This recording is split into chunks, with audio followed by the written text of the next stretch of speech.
el viernes, no olviden, ya Alejandrita, ya Lías, ya, no se olviden venir, de ir a la simulación, ¿ya? Un bechote. Chao chicos, chao.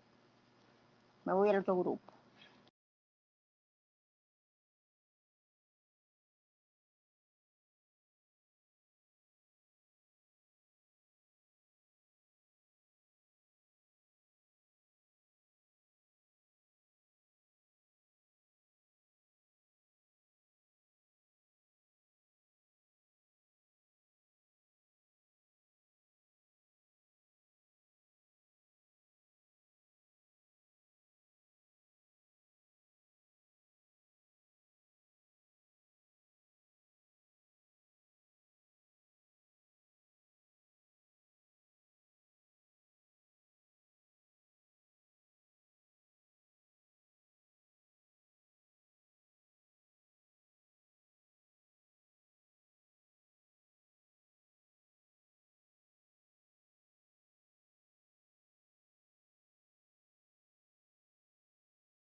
Buenas tardes, chicos. ¿Me escuchan?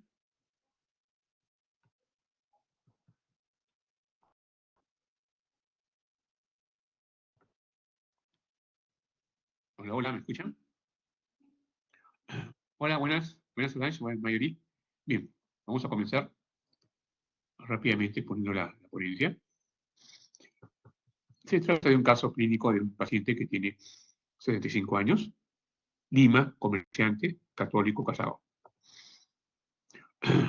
Tiene un tipo de enfermedad de 7 días, previo ingreso, con tos, con expectoración amarillenta, vómitos, no cianosis, y se acompaña inicialmente de fiebre no cuantificada.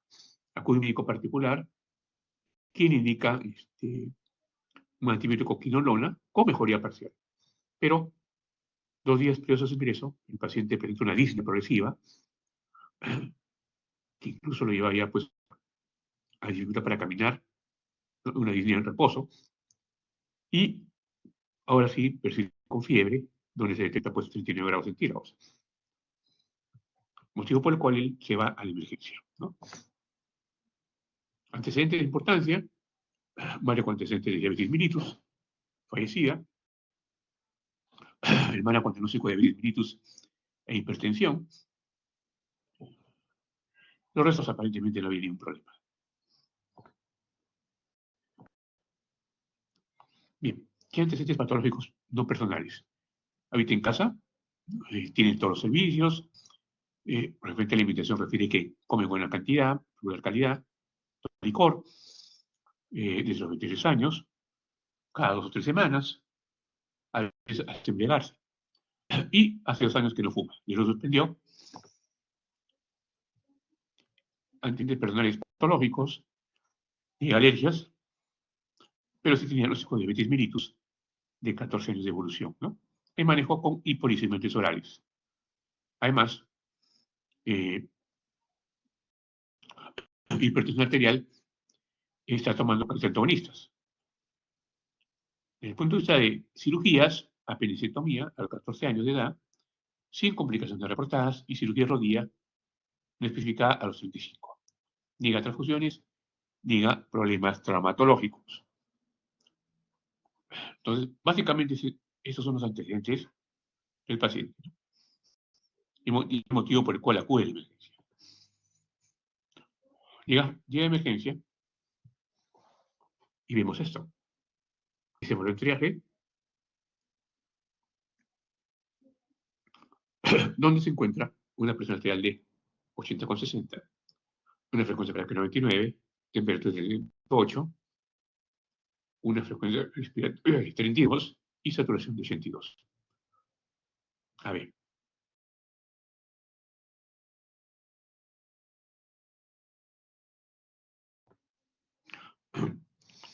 ¿Qué les parece?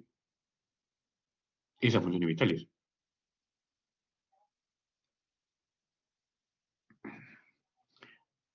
El paciente está estable, inestable.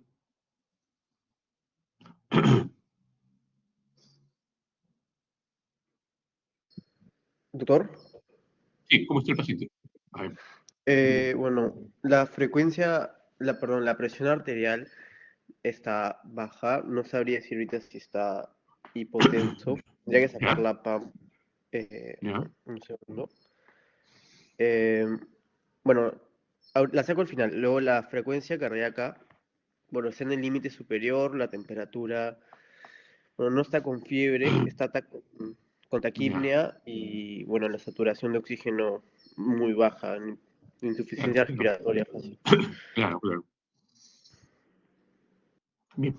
Este es un paciente crítico. ¿Este paciente a dónde va? ¿Tópico de medicina? ¿A dónde va? Yo diría shock trauma, por la presión más que nada. Claro, exacto. Tiene que ir a chocado, ¿no? Está chocado, está desaturando, está taquicárdico y está taquimérico.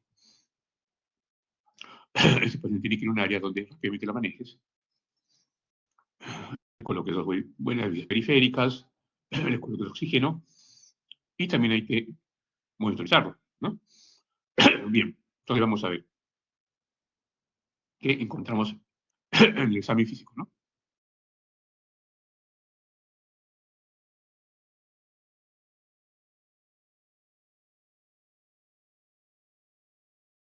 el paciente está orientado, tiene un grado de 14, ¿no?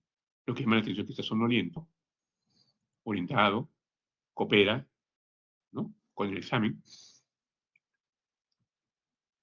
¿Qué más? Tiene ruidos cardíacos rítmicos, sin soplos, no hay galope, una frecuencia cardíaca de 105 por minuto.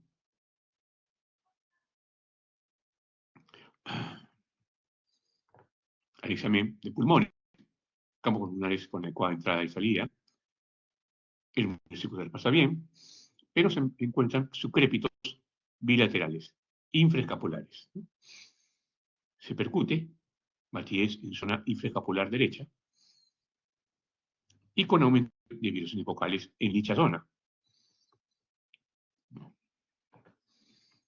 Entonces, taquipnia, frecuencia respiratoria 38 y saturación 82%. Bueno, ¿qué les parece?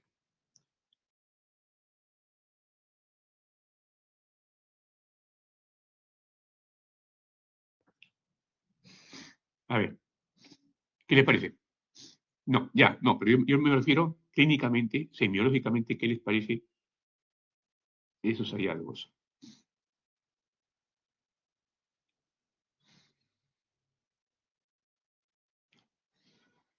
¿Qué sospechan por esos hallazgos en la semiología? No, no está bien, claro. Yo me refiero a los hallazgos pulmonares, de pulmón.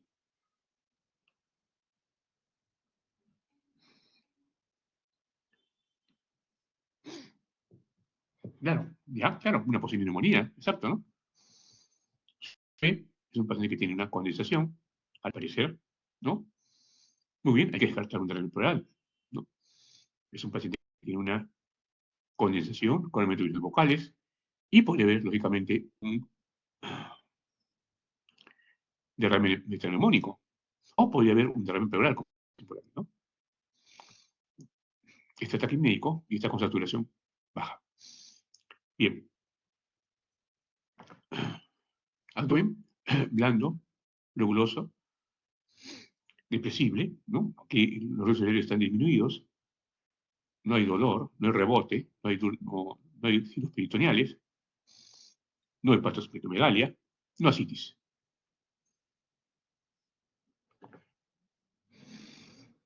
Las extremidades se encuentran frías, ¿no? Sobre todo la piel de extremidades frías, con palidez de tegmentos, hay edema, una cruz, con zonas de moteado en ambas extremidades inferiores, sobre todo moteado en el área pretibial, ¿no? Y se considera que tiene pues un score de Motin 2. Bien, ¿cómo interpretan esto? Este score de Motin o esta zona de moteado. ¿Qué les hace pensar?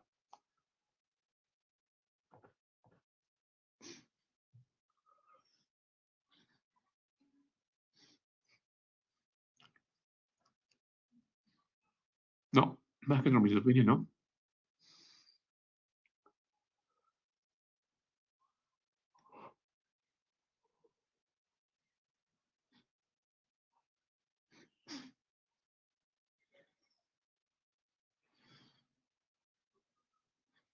No olvidarse que es una zona fría, hay edema, zona de moteado. Claro, a eso se refiere, mala circulación. Eso se llama zona de hipoperfusión. Claro. Entonces, es una zona de hipoperfusión. El paciente está hipoperfundido. Y una forma de ver la hipoperfusión es frialdad de tegumentos y la presencia de moteado. Ese score de Motin, mientras más moteado tiene, nos habla más de mayor severidad de hipoperfusión. ¿De qué otra manera yo puedo evaluar la hipoperfusión? A ver, chicos. Muy bien, Micaela, exacto. Llenado capilar, ¿no? Es muy importante que ustedes evalúen el llenado capilar. Es muy útil, les va a servir mucho, sobre todo si tienen limitaciones en los exámenes. Entonces, el llenado capilar, bien hecho, nos habla de hipoperfusión. ¿no? El llenado capilar de este paciente tenía más de 3 segundos, ¿no? Entonces, ¿cómo evalúa la hipoperfusión? El llenado capilar, el test de Motin, ver si el trastorno es sensorio, y orina, ver si hay oliguria. No sabemos si orina o no el paciente, cuándo fue la última vez que orinó, pero eso habría que evaluar. Bien, entonces, hasta acá. ¿Cuáles son los diagnósticos probables? A ver, ¿qué pensarían ustedes? ¿Qué síndromes plantearían? ¿Qué problemas tiene el paciente?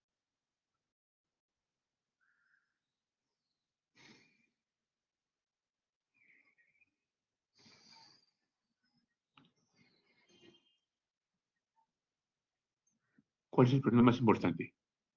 ¿Ya? Claro, podemos suponer eso, pero ¿cuál es el problema más importante? ¿Ya? Síndrome febril, muy bien. Síndrome disnéico, ¿ya? ¿Qué más? Shock. Hipotensión. Podríamos hipotensión, ¿no? Asociado a sepsis, probable shock, exacto, ¿no? Podríamos decir que está hipotenso, puede ser una hipotensión asociada a sepsis, puede ser un shock hipovolémico, por ejemplo, ¿no? Un síndrome febril, una disnea o falla respiratoria aguda también, ¿no? ¿Algo más? ¿Descartaríamos?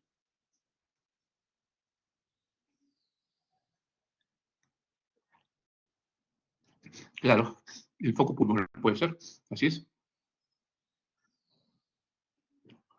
Descartaría, bien, ok, ¿qué más?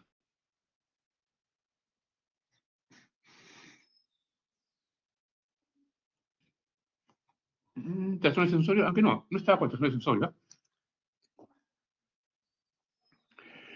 Aquí, muy bien, ya que puede ser, sí, por edema, sí, eso sí. Claro que sí puede ser.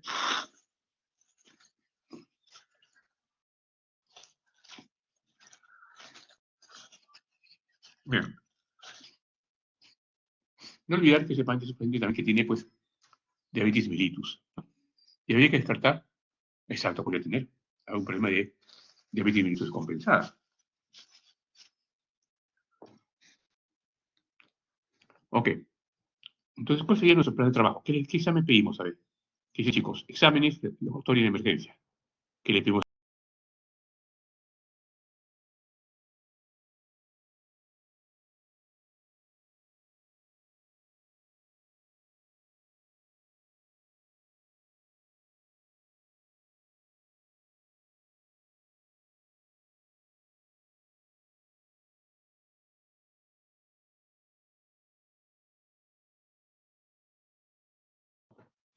Ok, bien.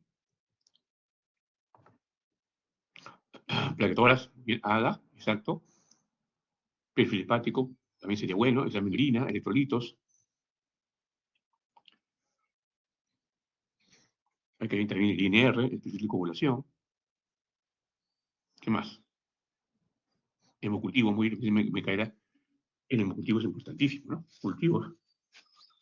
Cultivos. Muy bien, progacitonina. Bien. Lactato, bien. Muy bien. Ok.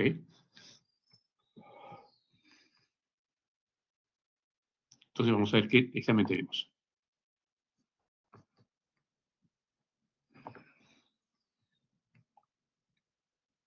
Bueno, tenemos una leucocitos de 13.000, hemoglobina 13, plaquetas 95.000, glucosa 315, urea 2.1, creatinina 85, BUM 25, ¿no? Función hepática, ALT 67, ALT 45, BT 1.8 y fosfatasa 156. A ver, ¿qué les parece esta evaluación inicial?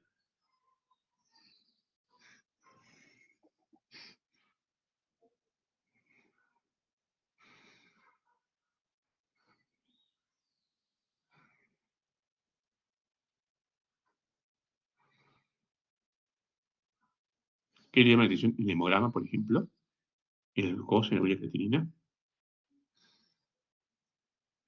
¿Ya? Glucosa elevada, claro. Glucosa elevada. ¿Qué más?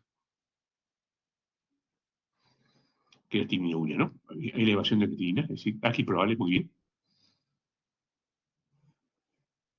¿Qué más?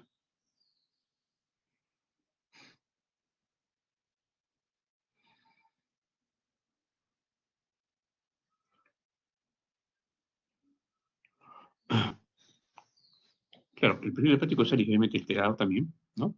Tan altos, que por eso también se considera pues, un cuadro infeccioso, ¿no? O, de repente, una hepatopatía crónica. Ese paciente está tomando licor, podría ser también, ¿no? Pero no se olviden las plaquetas. Tienen plaquetas bajas, un poquito bajas.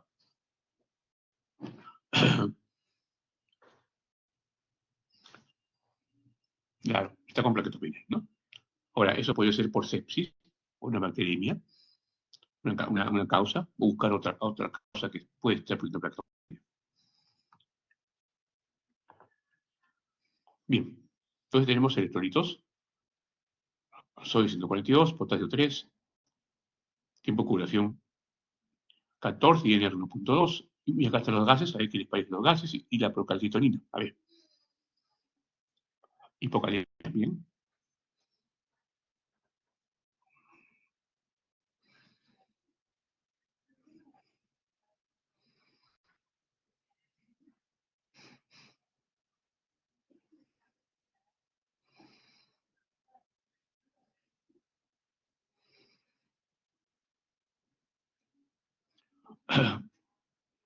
Claro, muy bien. Tiene una acidosis metabólica anímica elevada. Exacto. ¿Qué más? También tiene hiperalcacidemia, ¿no? Que ustedes ven acá, es una acidosis láctica, ¿no? Acidosis láctica tiene falla respiratoria tipo 1. Entonces, ¿qué habría que descartar acá? ¿Cuál es el motivo de la acidosis? ¿Por qué es la acidosis metabólica anímica elevada? ¿Qué posibilidades tendríamos?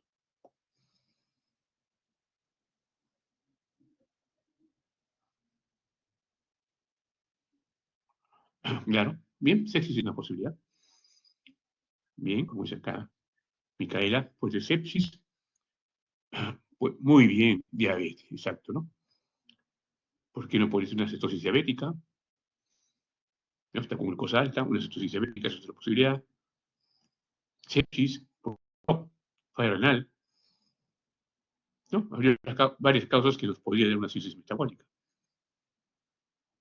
Entonces, ¿qué examen le pediríamos para ver si el paciente tiene... eh, no, no parece alcohol. Cetosis diabética. A ver, ¿cómo descarto la cetosis diabética?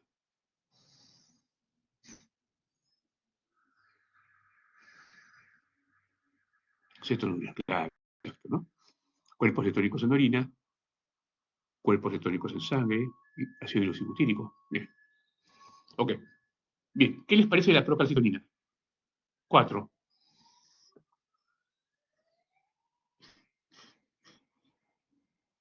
Elevada, exacto, elevada. ¿Y eso qué me hace sospechar, Micaela, si tengo una procalcitonina elevada?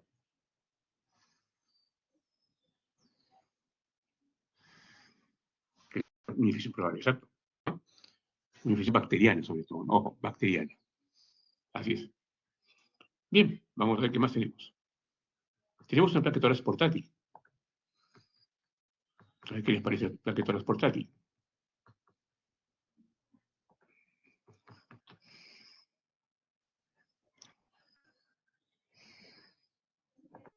A ver, ¿qué le llama la atención en esta placa de tórax?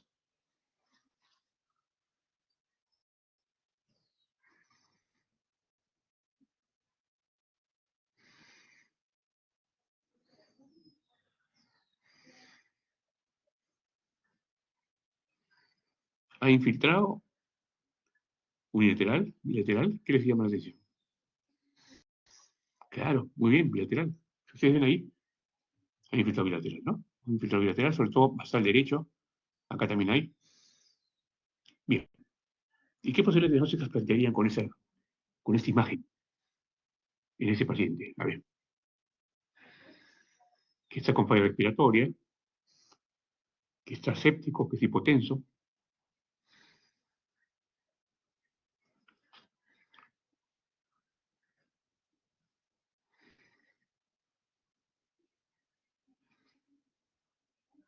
Ya, claro, una neumonía viral, pero bacteriana probablemente. ¿Qué más? ¿Qué otra posibilidad?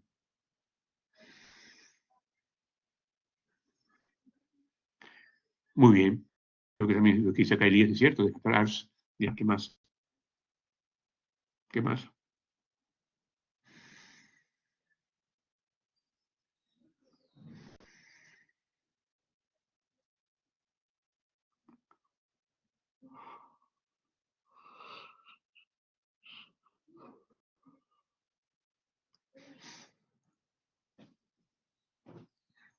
Bien, si ustedes ven la placa, hay infiltrado pulmonar bilateral. Esto puede ser neumonía bilateral bacteriana. Muy bien, lo que se me cae también es cierto. Neumonía bilateral puede ser un paciente que tiene una neumonía viral y donde se ha dado una condensación por neumonía bacteriana, por ejemplo, más alejado que puede ser una congestión pulmonar, como dicen por acá, también puede ser una neumonía típica, ¿no? Entonces, aquí hay que aclarar el diagnóstico. Pues un ARS podría ser, habría que ver si se comporta como ARS. Para ese diagnóstico ARS tenemos que tener una enfermedad evolutiva de 7 días que cumple con infusión pulmonar bilateral, ¿no? Sin evidencia de falla cardíaca ni congestión pulmonar, ¿no? Y habría que ver cómo está el PAFI, ¿no? ¿Qué examen me dio acá? Es importante para aclarar el diagnóstico de esta placa de tórax. ¿Qué me puede dar?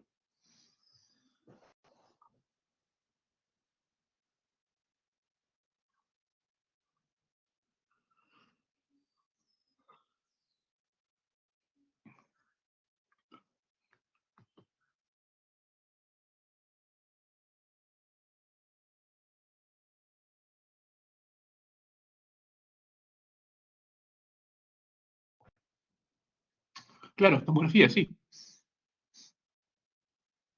Creo que acá lo que dicen ustedes es cierto.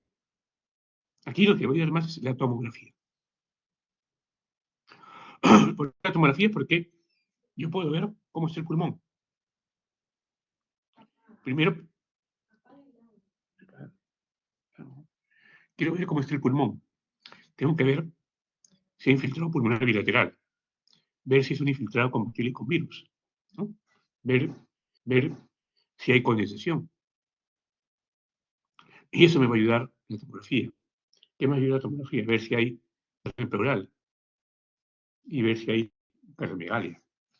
Entonces yo creo que aquí una tomografía sin contraste es muy importante, pero bastante, ¿no? Se le tomó la tomografía y se encontró que había un infiltrado intersticial bilateral y había una condensación, sobre todo en el lado derecho, compatible con una neumonía, ¿no? Eso fue el diagnóstico. Bien, entonces tenemos una neumonía. Si evaluamos al paciente, ¿este paciente tiene sepsis? La pregunta sería, ¿cómo está su quick-SOFA? El quick-SOFA es una escala que mide hospitalaria, sobre todo la sospecha de sepsis. Entonces, claro, exacto. Yo he tenido puntos, ¿no? Si vemos cuáles serían los puntos, básicamente sería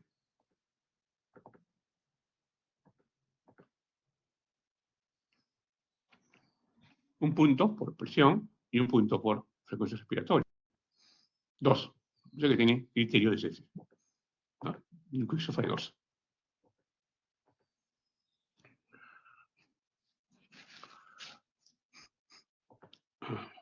Bien, entonces, en el diagnóstico de sepsis, la idea es hacer un diagnóstico precoz, ¿no? ¿Para qué? Para arrancar el tratamiento lo más precozmente posible. Entonces, se hicieron en los últimos años consensos de sociedades y quizás la última fue de la sociedad de 2016, donde se habla de la campaña superior de la sepsis. De ahí se establece el quick-SOFA como una escala de evaluación, sobre todo del nivel prehospitalario. Sobre todo para emergencia, no tanto para UCI, pero para emergencia. Donde evalúa 3 parámetros, ¿no? La frecuencia respiratoria más de 22, un punto. Glasgow, 13 o menos, otro punto. Y la presión sistólica menos de 100. Bien. Pero, lógicamente, tiene sus limitaciones el Quicksilver. Tanto así que en los últimos años muchas sociedades que no lo usan, porque no es salas de evaluación de sepsis. Antes del Quicksilver había el SIRS, ¿no? O el síndrome de respuesta inflamatoria sistémica, donde decíamos de que un foco infeccioso asociado a 2 criterios SIRS nos hace el diagnóstico de sepsis. ¿Cuáles son los criterios SIRS? Temperatura más de 38 grados o menos 36, frecuencia cardíaca más de 90, frecuencia respiratoria más de 20 o menos de 32. Y leucocitos más de 12.000 o menos de 4.000, ¿no? El problema del SIRS es que para aplicarlo yo tengo que usar examen de sangre. Y muchas veces eso demora, ¿no? No es fácil tomar un hemograma en emergencia, a veces demora 3, 4 horas de resultado, que es demasiado, realmente demasiado. Y demoramos en el diagnóstico. Entonces, y además, se vio que es muy inespecífico.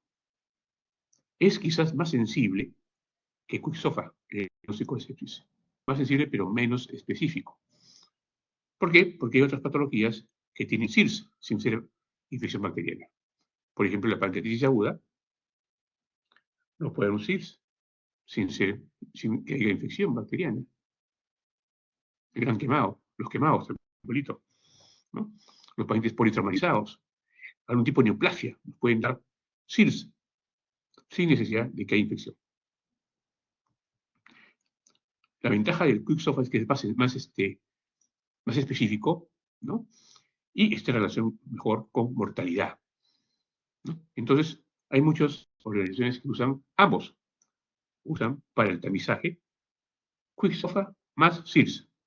Incluso usan otras escalas, como el NIPS, para hacer un tamizaje adecuado de lo que es sepsis, ¿no? Bien. Entonces, ¿qué posibilidades diagnósticas planteamos acá? Shock séptico, como ustedes han planteado, ¿no? Secundario, ¿qué? Un foco neumónico. Una neumonía y la comunidad, ¿no? Siempre es bueno evaluar la severidad de neumonía. Podemos evaluarlo con 2 escalas. El CURE 65, ¿no? Que son escalas que usamos más en emergencia, más fácil de medir, o el PCI, ¿no? Que mide a los otros criterios más, que muchas veces no lo tenemos a la mano, por eso es mucho más práctico para nosotros hacer el CURE 65, ¿no? Y con qué idea de ver la severidad de neumonía, ver si esa neumonía podría ser manejada ambulatoriamente, alguna de en piso o necesariamente en UCI. En ese sentido, por ejemplo, este tipo de paciente es una neumonía severa que requiere UCI. Si vemos, tiene muchos criterios que están acá, ¿no? Para pensar que es una neumonía severa. Bien. Luego, ¿qué es el diagnóstico? Se le hizo al paciente un examen de orina y se encontró que tenía cetonuria, se encontró cuerpos cetónicos en orina y también en sangre. Entonces, el paciente tenía una acetosis diabética moderada, ¿no? Aparte de su hiperaldosteronismo. ¿Qué más? El paciente tenía injuria renal aguda. Aquí. ¿Qué más tenía el paciente? Tenía un desvío hidroelectrolítico, falla respiratoria tipo 3. ¿Por qué falla respiratoria tipo 3? Es la falla respiratoria asociada a problema de shock, ¿no? Chocado, más insuficiencia respiratoria, entonces es un paciente que va a requerir probablemente ventilación mecánica. Como ustedes dijeron, tenía pues una cirrosis metabólica descompensada, con la causa respiratoria secundaria de anión GAT elevado, ¿no? O enfechado. Además, tenía pues hipovolemia leve y acidosis láctica. Este paciente tenía todos estos problemas y esto requiere manejo en cuidados intensivos, que es lo ideal. Debería pasar, ¿no? Para el manejo. Bien, entonces, ¿cómo manejamos a este paciente que ingresa a la emergencia, ¿no? Este paciente es un paciente que tiene que ser manejado, ya hemos visto, muy bien, Micaela, con el ABCD, ¿no? Con el ABCD. Entonces, aquí lo prioritario es vía aérea y luego ventilación. Este es un paciente que venía por, ¿no? Que estaba con falla respiratoria. Entonces ahí, lo primero que tenemos que hacer es intubar al paciente, meterlo en ventilación mecánica. Lo prioritario, ¿no? Entonces, ¿qué usamos de ventilación mecánica? Usamos volumen ideal de 6 a 8 centímetros por kilo de peso y un PIC. Y luego iniciamos lo que es la reanimación hídrica, que es importante, ¿no? La resucitación hídrica. ¿Qué usamos para la resucitación hídrica? A ver, chicos, ¿qué usamos? Cristaloides, coloides, lactato, gelatina. ¿Qué usamos? Albúmina. Claro, cristaloides, ¿no? Exacto. ¿No? Como dicen sus compañeros, hay que usar cristaloides. Podemos usar cloruro de sodio. Podemos usar lactato Ringer, si hubiera. A veces, lamentablemente, no hay. La ventaja del lactato Ringer es que produce menos acidosis hiperclorémica. Podemos usar solución balanceada, el Plasmalay, que es mejor, pero que no tenemos en Perú. Es más cara, pero lo más práctico es solución sálica. ¿Cuánto comenzamos o cuánto usamos? Más o menos 30 centímetros cúbicos por kilo de peso. Y esto lo pasamos en 3 horas. O sea, 30 litros por kilo de peso en 3 horas. No necesito colocar una vía central, ojo, para hacer resucitación hídrica. Yo me basta colocar 2 vías periféricas adecuadas, 2 Lavocax, y a través de esos Lavocax yo puedo reanimar al paciente, ¿no? La colocación de una vía central se puede hacer ya en una etapa posterior, en algunos casos, ¿no? Bien. Entonces, ¿cómo resucitamos? Podemos dar inicialmente bolos, podemos dar un bolo de 100, 200, y lo pasamos en 10 minutos, y ver cómo responde el paciente, ver si mejora la frecuencia cardíaca, la frecuencia respiratoria, cómo va la presión, o hacer una carga de fluidos. De repente, a veces, sobre todo en paciente joven, le podemos meter de arranque 500, de 500 a 1000, y vemos cómo responde. Y aquí es importante ver qué pasa, si responde o no, porque también podemos irnos al otro lado. De repente lo llevamos a la congestión pulmonar. Entonces, uno tiene que estar monitorizando bien frecuencia cardíaca, presión arterial, saturación, ¿no? Llenado capilar, y ver si hay congestión pulmonar. Bien. Pero no olvidarse, esto es importante, que paralelo a la resucitación hídrica, yo tengo que iniciar antibióticos dentro de la primera hora, que es lo ideal. Y vamos a comentar, ¿no? Mientras más precoz, ahora les voy a explicar, mientras más precoz, mejor, ¿no? Aquí la antibioticidad empírica debe ser iniciada precozmente. Primera hora. Toma de cultivos. ¿Cuántos cultivos?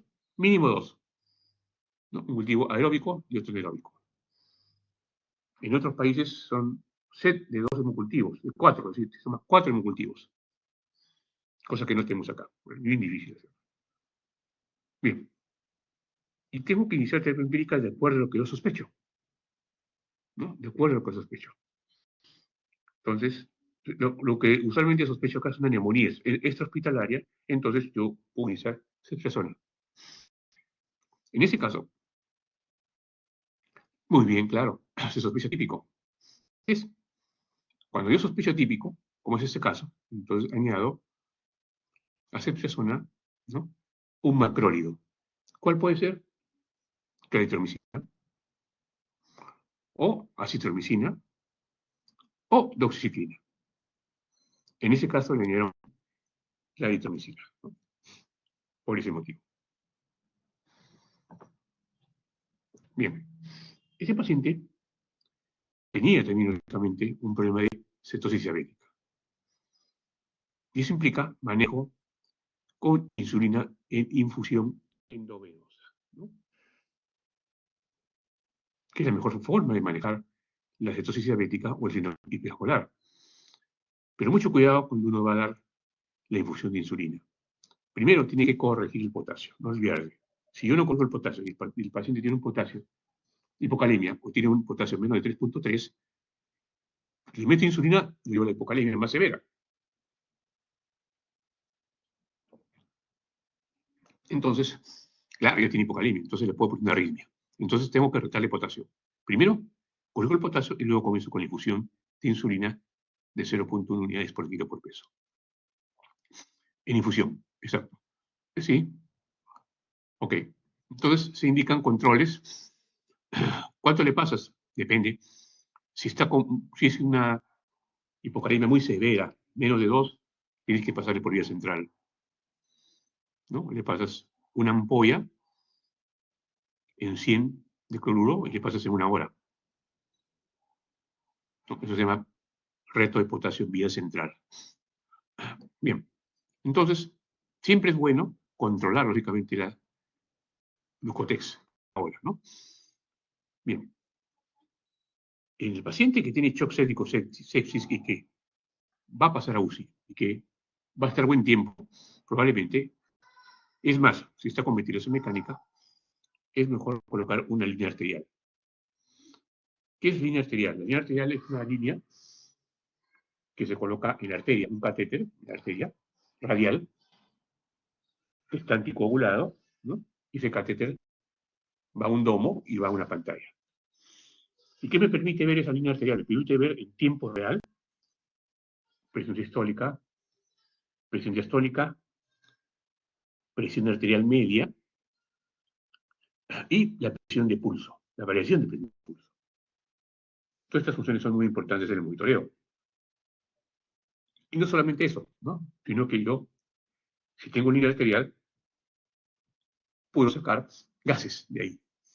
Esos pacientes, lamentablemente, pues hay que pincharlos a cada rato, porque uno monitoriza esos pacientes. Entonces, ¿cómo evito pincharlos? Simplemente saco de la línea arterial, sacando la muestra de sangre. Es más fácil. Entonces, miren la importancia de la línea arterial. Eso no se hace en emergencia. Se podía hacer, pero no lo hacemos en emergencia, pero sí se hace en cuidados intensivos. Bien. ¿Cómo yo determino si soy respondedor o no respondedor a líquidos? Hay varias formas, ¿no? Porque el paciente con sepsis puede ser hipotenso, puede tener una hipotensión asociada a sepsis, y que responde a líquidos. Es mixto, que tiene un factor hipovolémico y tiene un factor distributivo. Yo puedo retar, y pongo líquidos, y mejor su presión, digo, respondió, ¿no? Entonces, ¿hay alguna forma de ver? Sí, podría verlo, ¿no? Una forma de verlo es a través de lo que es el POCUS, el uso del POCUS ecógrafo portátil, ¿no? El ecógrafo portátil que más se usa en emergencia, sobre todo ahora se está usando mucho los de shock trauma, los médicos de emergencia, los intensivistas, internistas. Entonces, yo puedo hacer diagnóstico de causa y shock, ojo, y manejar shock solamente con POCUS y con ecografía. ¿Qué hago? Primero veo la vena acá inferior, ¿no? Y me voy a ver si está colapsada o no. Veo si la vena se colapsa cuando inspira y el ancho de la vena, ¿no? Si yo veo un paciente que tiene una vena que se colapsa cuando inspira y el ancho es pequeño, digo, a este paciente le falta líquido, entonces lo cargo con líquido, le puedo meter 500 o 100 a chorro, y otra vez evalúo la vena cava, y yo voy viendo cómo va. Si yo veo que después de meter líquidos, la vena cava ya no colapsa y está rechoncha, suficiente líquido, y estar repleto de líquido el paciente, y veo la presión. Si la presión está normal, digo, hipovolémico. Pero si a pesar de que yo ya metí líquidos, la vena está rechoncha, y su presión arterial media está menos de 65, digo, el paciente no responde líquidos es un shock distributivo, es un shock séptico probablemente. Una causa, ¿no? Entonces, miren cómo me puede servir este método. Entonces, yo puedo diagnosticar, ojo, ¿no? Incluso el tipo shock, ¿no? Si tengo dudas, ¿no? A veces hacemos varias ventanas, ¿no? Para ver la causa. Puedo entrar, por ejemplo, a una ventana cardíaca y ver si el paciente tiene taponamiento pericárdico, ver si hay algún problema de gasto cardíaco, que podría ser la causa del shock, ver si hay infarto, luego ver el ventrículo derecho, ver si hay sobrecarga del ventrículo derecha, ver si hay embolia pulmonar como causa de shock, o falla ventricular derecha. También puedo entrar rápidamente el pulmón y ver si hay neumotoras de tensión como causa de shock. Puedo ver líquido, ¿no? Puedo ver líquido para ver la causa de shock. Entonces, ¿qué importancia tiene el eco? ¿No? ¿Qué más? Puedo ir incluso a abdomen y ver si hay hemorragia intraabdominal como causa de shock. Bien, entonces, esa es la importancia. Hay otros métodos que ya usan, ¿no? Por ejemplo, ecocardiografía, gasto cardíaco para ver el gasto cardíaco, ver si hay respuesta, o la variación de presión de pulso, que ya se usa más que todo en cuidados intensivos, no lo vemos en emergencia. Bien, entonces, ¿en qué momento hicimos este paciente está en shock séptico? Hicimos paciente en el cual yo le pasé líquidos, le pasé más de 30 mililitros por kilo en 3 horas, ¿no? Tiene un lactato más de 4 y una PAN, presión arterial media, menos de 65. Digo, shock séptico. Exacto, ahí, en ese momento. En ese momento digo shock séptico. Y ahí la indicación es vasopresores, no se olviden. Y el vasopresor que usa en shock séptico es norepinefrina o noradrenalina. Bien, ¿qué concepción tenemos que tener para usar la norepinefrina o noradrenalina? Primero, que es dosis dependiente. Segundo, que mi objetivo es cuando uso noradrenalina es seguir subiendo la concentración hasta que llegue a una presión arterial media de 65 para arriba, ¿no? Eso es el tercero, que mientras más precoz lo uso, mejor. Cuarto, es que debo usarlo en infusión, con bomba de infusión. ¿Cómo lo preparo? Lo preparo 2 ampollas en 100 de destroza, ¿no? Eso lo pongo en Volutrol y luego lo pongo en bomba de infusión y le arranco 0.1 microgramos por kilo por minuto. Lo ideal es usar una vía central, es decir, es mejor pasarlo por un catéter grueso, ¿no? Porque es así, no, así es, destroza, no cloruro. Es más compatible, más compatible. Bueno, entonces lo paso por una vía central, ideal, pero si yo no tengo, así es, dos ampollas, exacto. Si yo no tengo en ese momento una vía central, porque no tengo catéter, no sé colocar, en fin, yo arranco paralelamente en una vena periférica y lo arrancamos, ¿no? Buscamos una vena periférica, la más gruesa posible, con un catéter grueso. Hay que tener mucho cuidado, lógicamente, con la norepinefrina, y comenzamos periférico. Ya más adelante, cuando hay la posibilidad de colocarle una venosa central, se le colocará. ¿Cuál es el problema con la norepinefrina? De que, ¿por qué usa una vía gruesa? Porque si se extravasa, produce necrosis. Hay que tener mucho cuidado. Es más, si yo uso dosis altas, también hay posibilidad de producir vasoconstricción, y esa es la complicación, que haga isquemia en miembros, ¿no? O necrosis de miembros. Y está reportado también infarto mesentérico, cuando uno uso dosis muy altas de norepinefrina por tiempo largo. Entonces la idea es tratar de no subirlo mucho. ¿Cuánto debo usar? De 0.1, quizás máximo 0.3, y ahí nada más. Ya es dosis alta, ¿no? Bien. Ese paciente, entonces, estaba inicialmente con vasopresina, con norepinefrina, seguía hipotenso todavía a pesar de la norepinefrina, entonces se le intentó subir la dosis, ¿no? Si ustedes ven la diuresis, por ejemplo, está en 0.4 milímetros por kilo por hora. ¿Qué les parece la diuresis? ¿Está adecuado o no?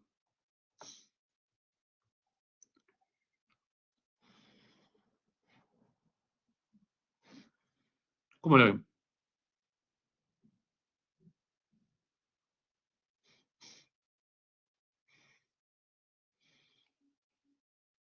Claro, me falta. Esto es ligúrico. Muy bien, claro. Es el mínimo que dice Micaela, 0.5.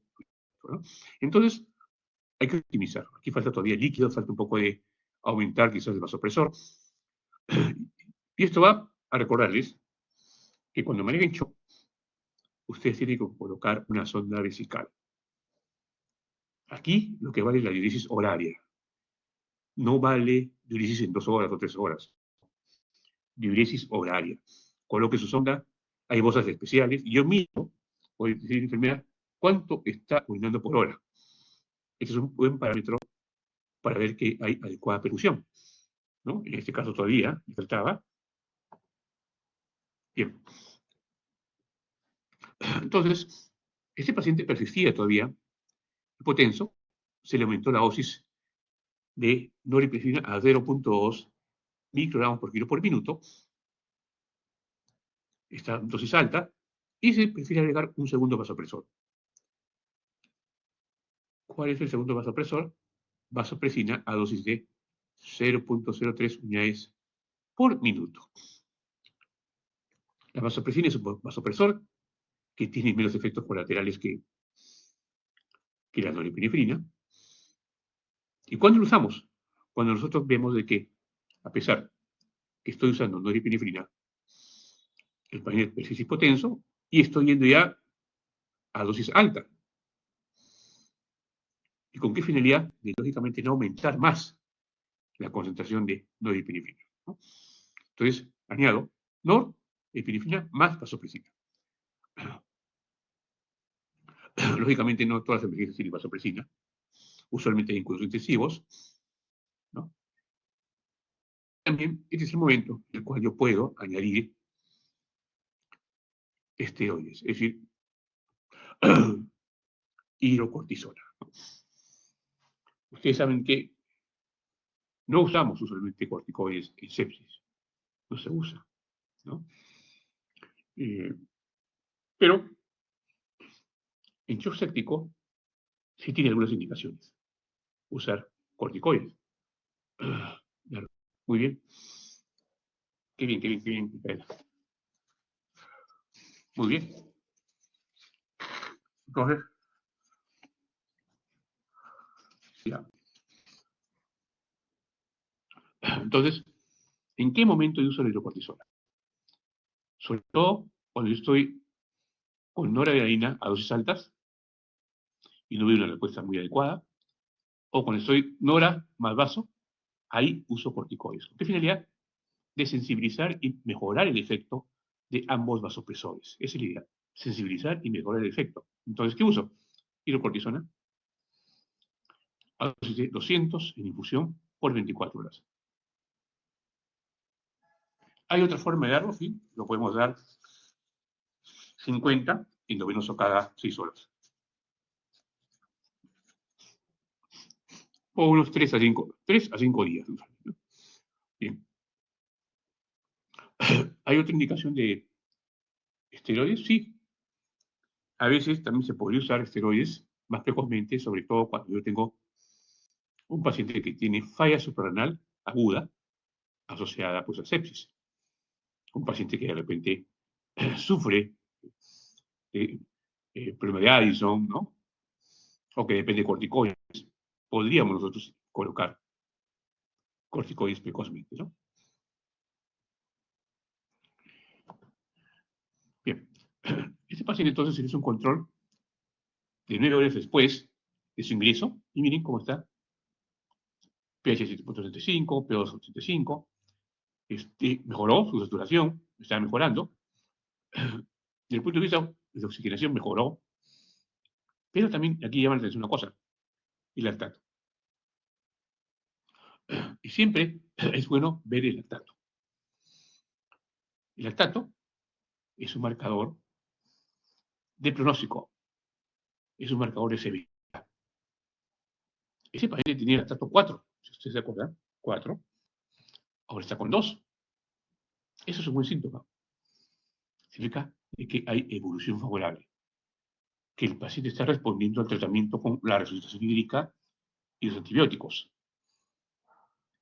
Sería diferente si yo tengo un paciente que de repente comenzó con 4 y tuvo un control y está en 7, 8. Ah, ese paciente está yendo mal pronóstico.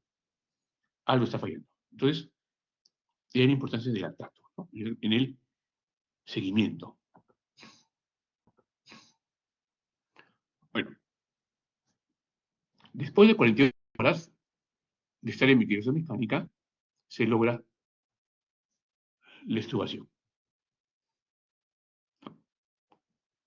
Esto significa que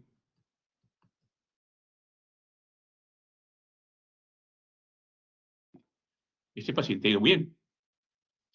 Este paciente ha hecho un ARS, por suerte, ¿no? Porque si hubiera hecho un ARS, el ARS, la evolución es un poquito más difícil. Ha salido rápido de la ventilación mecánica. ¿Qué más? Se logró remisión de la fiebre aguda. Comenzó a orinar adecuadamente, más de 0.5 mililitros por kilo por hora, y se le pidió una procalcitonina a los 3 días, reportando 1.6. Si ustedes ven, esto también es una cosa importante. Él ingresa con una procalcitonina de 4 y él está con 1.6.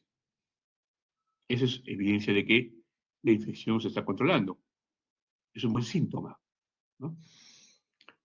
Luego se reportó un cultivo positivo, sensible, antibiótico, el 4.º día. Miren, al 4.º día recién, mucha demora, ¿no? Demora.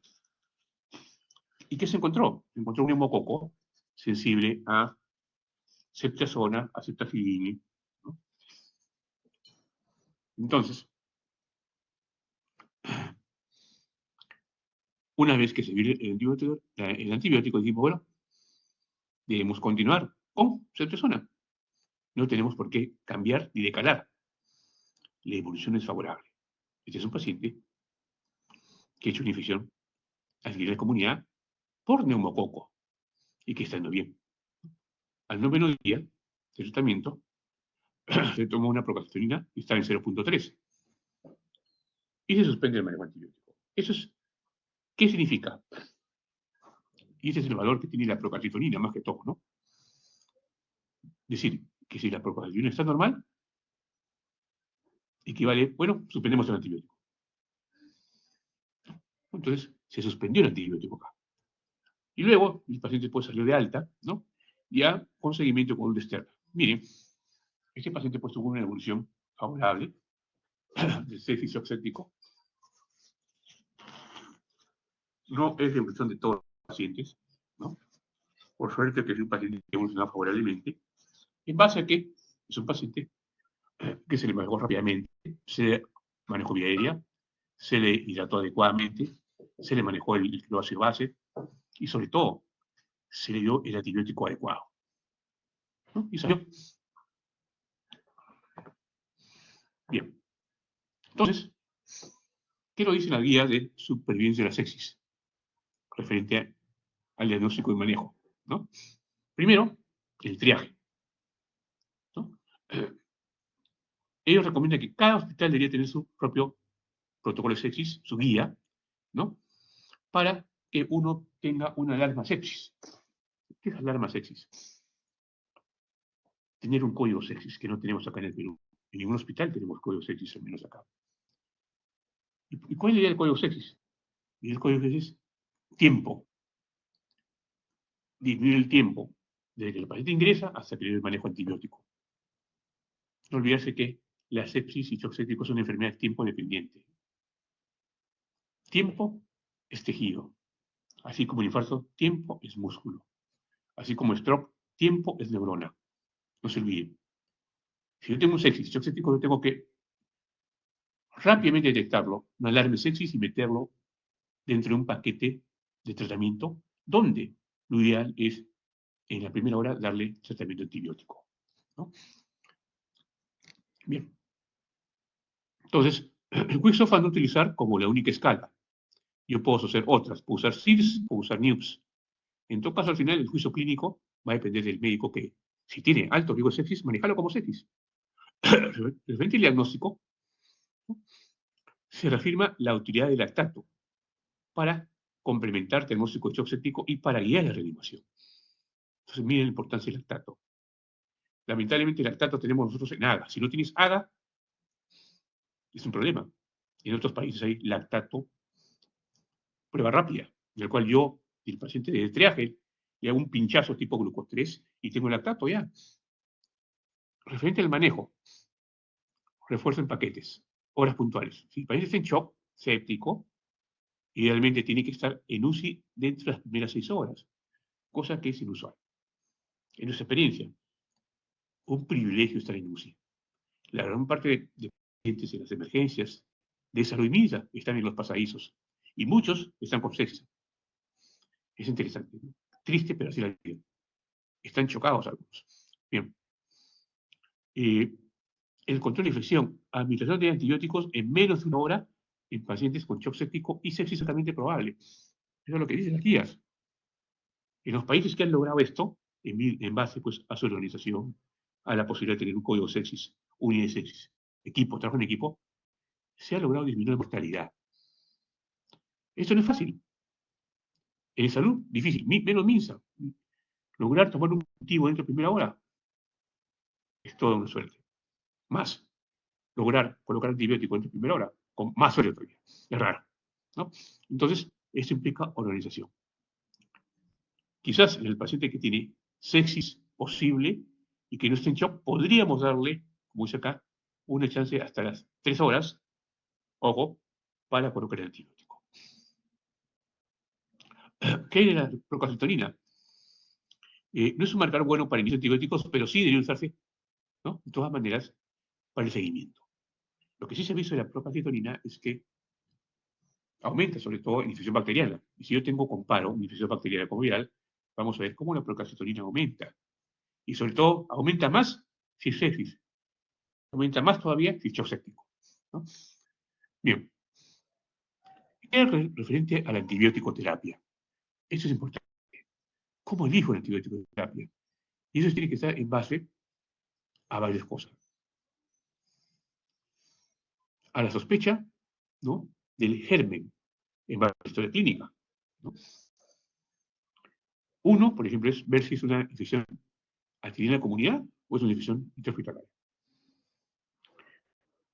Si es adquirida en la comunidad, yo ya sé, sospecho que puede ser, por ejemplo, es el neumococo, la neumococo. A diferencia si es una infección adquirida intrahospitalaria o es una infección en UCI, donde los gérmenes son más agresivos y tienen total diferencia en lo que es la antibioticoterapia. Entonces, aquí cambia. El otro punto, para determinar qué terapia de antibiótico doy, es los factores de riesgo del huésped. Depende del huésped. Es diferente manejar un paciente, por ejemplo, un cirrótico, un paciente alcohólico, un paciente que tiene fibrosis pulmonar, un paciente que tiene bronquiectasia, un paciente que tiene cáncer, que tiene más factores de riesgo de tener gérmenes un poquito más complejos. Y uno tiene que ser un poquito más agresivo cuando inicia el antibiótico en ese tipo de pacientes, porque tiene factores de riesgo. También va a depender de la epidemiología local. ¿A qué se refiere con epidemiología local? Lo que se llama mapa bacteriológico. De repente ustedes van a escuchar hablar mapa bacteriológico. Y es importante, lamentablemente muchas veces no lo pedimos, no lo hacemos. Por ejemplo, el mapa bacteriológico de la UCI, pongamos, de Revaleti, es diferente al mapa bacteriológico de la UCI de JAMA o de la UCI de los de Mayo. ¿Por qué? Porque es probable, pongamos, que el germen más común que produce infecciones hospitalarias en la UCI de Revaleti es Acinetobacter. Y que el germen más probable que produce infecciones hospitalarias en la UCI de Gamma es Klebsiella. Entonces, en base a eso, yo tengo que ver qué antibiótico voy a dar a mi paciente y de acuerdo a la sensibilidad. Entonces, miren la importancia de la epidemiología local, ¿no? Bien. Referente a las bacterias o a la septicemia no solamente se produce por bacterias, también por hongos o por virus. Ojo, ¿no? Quizás vemos más bacterias, ¿no? Hongos a veces no sospechamos, pero, por ejemplo, en la época de COVID sí hemos visto bastante septicemia por virus COVID. Bueno, entonces, realmente bacterias, mi espectro va a depender de los riesgos. Por ejemplo, si yo tengo un paciente que tiene alto riesgo de tener un estafilococo metilino resistente, por historia, ¿no? Uso de antibióticos 3 meses, heridas crónicas, catéteres, hemodiálisis. Un paciente que tiene, por ejemplo, un catéter de hemodiálisis y que meses y fiebre, yo tengo que sospechar estafilococo. Tengo que ser agresivo.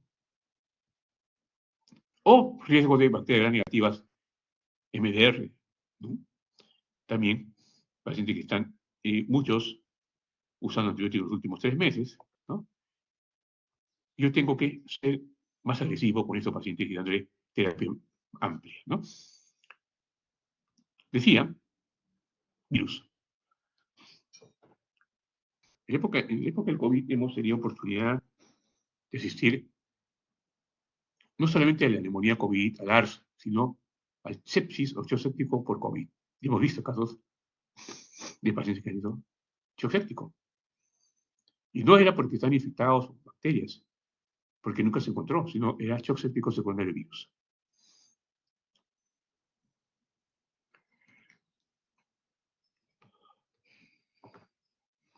Bien.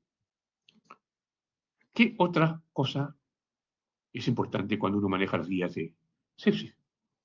¿Cómo dar los antibióticos? ¿No? Creo que aquí la idea es tratar de optimizar que la concentración de antibióticos sea la más adecuada en sangre, ¿no? Y eso va a depender mucho de la biodisponibilidad. Por ejemplo, en el caso de beta-lactámicos, ¿qué se recomienda?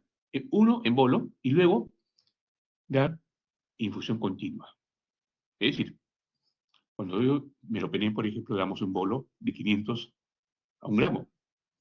Y luego damos 1 gramo cada 8 horas. ¿Pero cómo lo damos? 1 gramo en 3 horas. Se llama infusión prolongada. Hay otro método de infusión continua también. Lo que más usamos es infusión prolongada, ¿no? Y con esto se ha mejorado, lógicamente, el manejo de esos antibióticos, ¿no? Otra cosa importante es el control de la fuente infecciosa.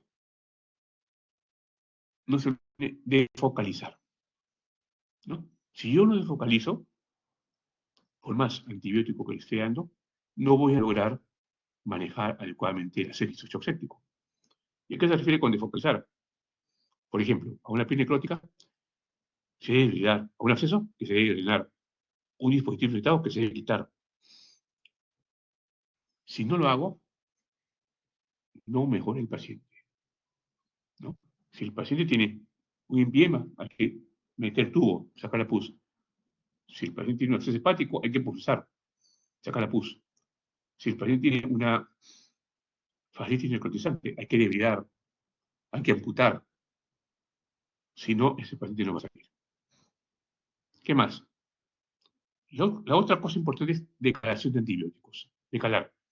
Pero para decalar, yo tengo que cultivar. Siempre. ¿Y qué significa decalar? Rotar antibióticos. Por ejemplo, si yo inicié una infección con piperacina taxobactam y mi antibiótico me viene al tercer día, sensible a ceftazidima, lo decalo. Es decir, lo paso de piperacilina y lo paso a ceftazidima. Con eso es suficiente. No necesito usar ya piperacilina, que es un antibiótico de amplio espectro. Igual, rotar antibiótico, ¿no? Si yo veo que mi cultivo tiene un germen que es resistente al antibiótico que estoy dando, tengo que rotar el antibiótico, a cambiar de antibiótico. Entonces, por eso es importante decalar. ¿Qué es referente a la duración de antibióticos? Se recomiendan cursos cortos de antibiótico ahora. A veces, si hay infecciones no complicadas, basta 5 días. Una neumonía, si va bien, 5 días. O de repente, hasta 7 días, ¿no? Salvo algunas infecciones en las cuales uno de repente puede dar más tiempo, pero 5 o 7 días es la duración de los antibióticos. ¿Qué más? ¿Qué hay de los biomarcadores para descontinuar antibiótico? Ya comentamos, sobre todo procalcitonina, ¿no? No se recomienda como marcador de inicio, pero sí tiene más utilidad como para valor referencial su descenso y para ver en qué momento yo suspendo los antibióticos. Es mucho más útil para eso.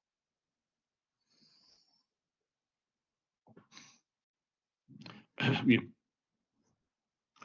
¿Qué otras medidas para edad tenemos que hacer cuando uno maneja un paciente con sepsis o séptico?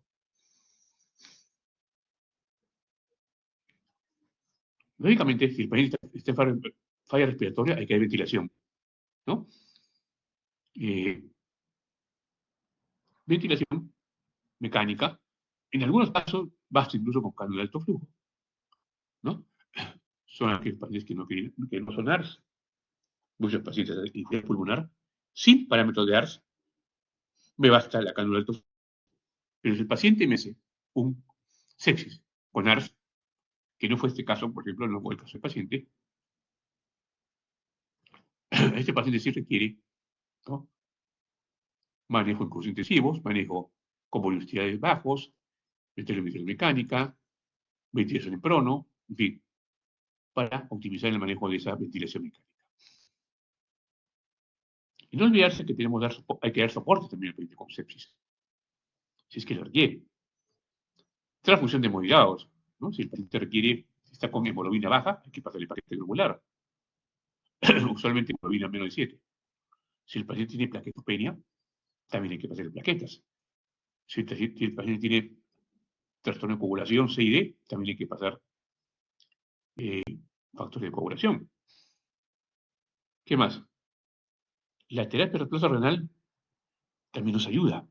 Hay algunos pacientes que hacen falla renal aguda, ¿no? Y hay que dializarlos de emergencia. Muchos, de repente, requieren 2, 3 diálisis y nada más, y pueden salir con eso, ¿no? Entonces, el paciente que tiene falla renal aguda, es importante el apoyo de la diálisis. ¿Qué hay de la tromboprofilaxis? Se refiere a evitar la trombosis venosa. Estos pacientes están mucho tiempo echados. Dos formas. Una forma es usando medias compresivas y la otra es usando enoxaparina o heparina profiláctica, ¿no? Referente a la glucosa, solamente si supera más de 180 hay que dar insulinoterapia.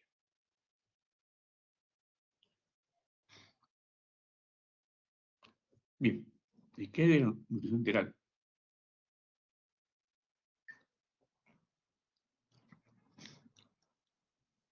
Se ha visto que mientras más precoz yo alimente a mi paciente con sepsis y shock séptico, el pronóstico es mejor. Sí, con escala móvil, exacto. Se tiene que ver con escala móvil.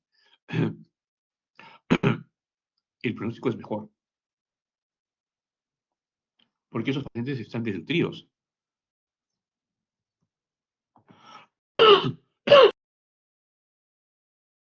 Quieren un aporte de nutrición, están catabólicos. Entonces, muy precozmente utilizamos nutrición enteral vía sonda nasogástrica con fórmulas, ¿no?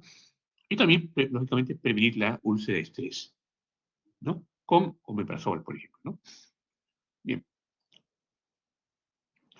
No se recomienda, pues, hay algunos estudios, no está aprobado, uso de inmunoglobulinas, vitamina C, y bicarbonato de sodio para manejo de estos pacientes.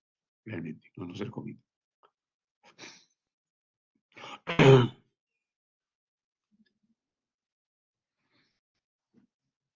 Bien.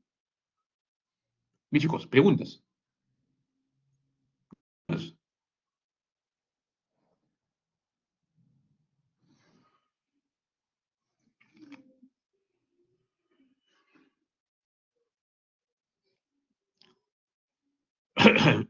Ah, ya, si no tienes para el PIC.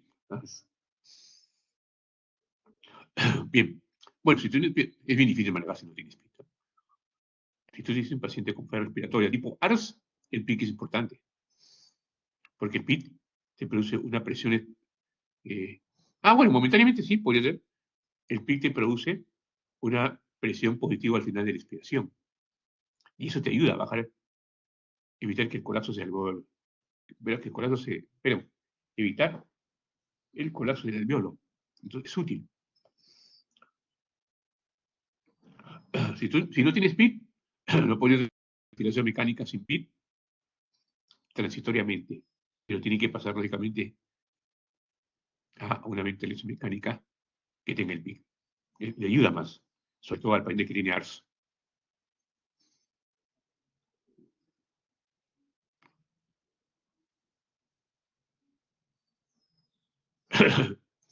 El shock obstructivo. Ahí se refiere básicamente, por ejemplo, el shock obstructivo tenemos el paciente que tiene taponamiento pericárdico, ¿no? Ahí básicamente es drenaje torácico, ¿no? Punción pericárdica. El paciente que tiene neumotórax de extinción, ¿no? Exacto, neumotórax de extinción, ahí, drenaje torácico.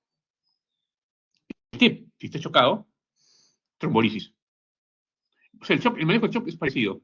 Primero, cloruro de sodio, ¿no? Si el paciente no mejora con cloruro de sodio, el paciente con TEC y está con falla ventricular derecha, entonces tienes que vasopresores, ¿no? Y una vez que manejas vasopresores, dos posibilidades, o trombectomía o trombolisis para el TEP. Así se maneja.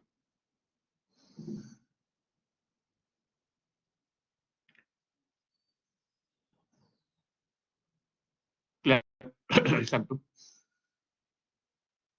Exacto. Shock cardíaco ya, ahí manejas básicamente, pues, como tú dices, cuál es cierto, inotrópicos, dobutamina, dopamina, y puedes añadir vasopresores, ¿no?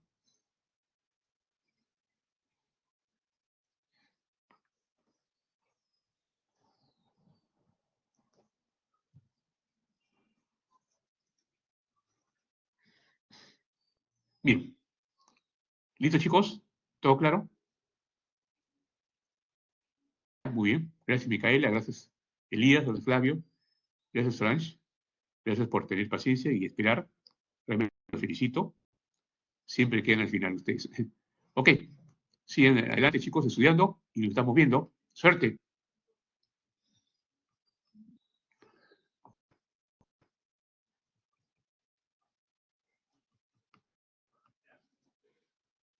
Qué pena. No.